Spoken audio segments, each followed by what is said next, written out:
Get ready.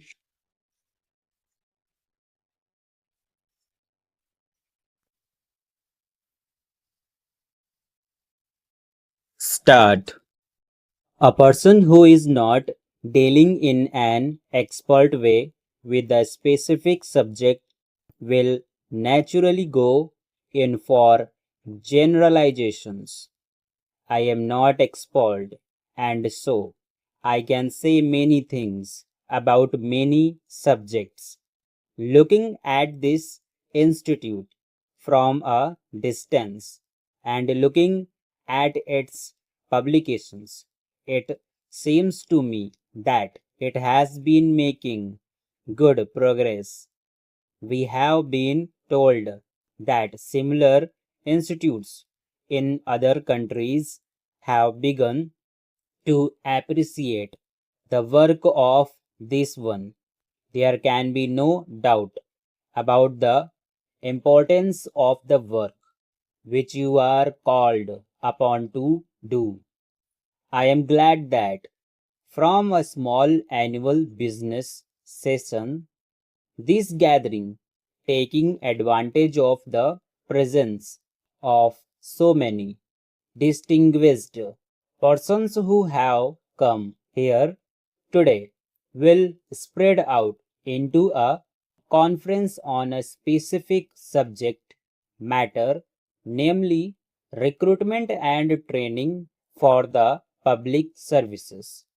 I feel that this is something really solid and worthwhile. I am quite sure that it will bear results. It may be that the results are not very obvious, but it will in any case be an earnest discussion of subjects of high importance. I often wonder how we should approach these subjects.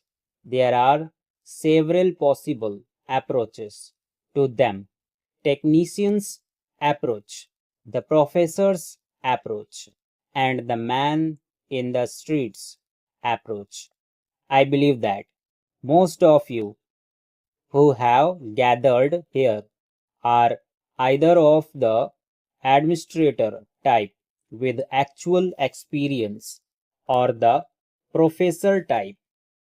Both types are very important, both having a fund of knowledge at their disposal. It may be said, however, that neither of these two types represents the man in the streets approach. I do not think the man in the streets approach is likely to be well informed or even very helpful. However, it is obviously an important approach because it is the man in the street or the man in the field who counts, because after all, it is him that the administration is ultimately meant to serve. You must always remember that aspect. If you do not, you will have no solid ground under your feet. It is worthwhile to repeat this because the administration not only has to be good but has also to be felt to be good by the people affected. That should always be so, but it is necessary in a fully democratic setup because this is being fast developed not only in this country but in many others too. Now, what is self government? We have a parliament which is sovereign, which normally speaking is elected every 5 years. It is obvious that the vast majority of the measures considered and passed by Parliament are in a way being considered by the 3 160 million people in the country. If I may say so, the people's representatives tend to function on the basis of a feeling of the general pulse of the people. The latter have got the power to kick out a government or a member after a certain period of time, as it is important to keep the government or parliament in check.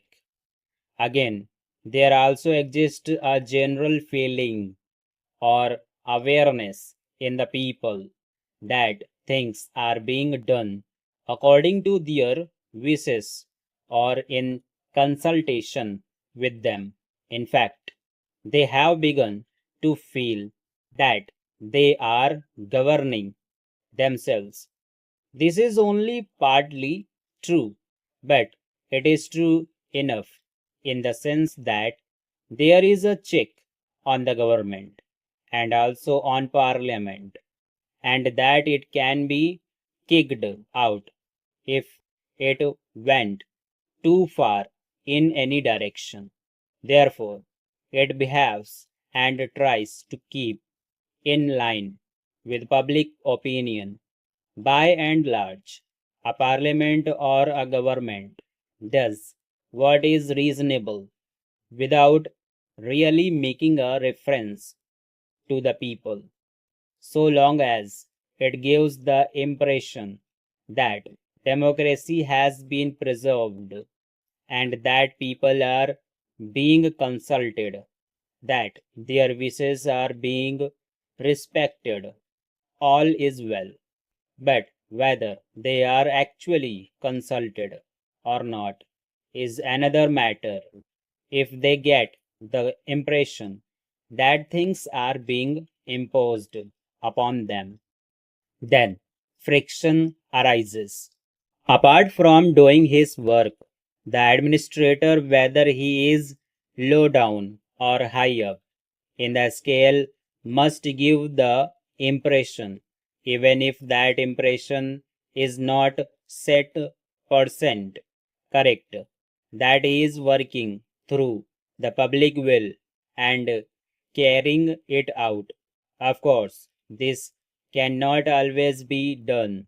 The administrator cannot carry out everybody's will, but he must give the broad impression that he is functioning in accordance with the public will, always thinking of public grievances, trying to remedy them, and consulting the people whether such an impression is created or not depends upon the manner in which the administration functions.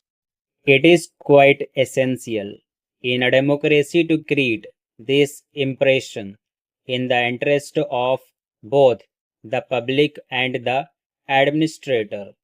Otherwise, democracy rebels, perhaps not immediately, but after a period of time.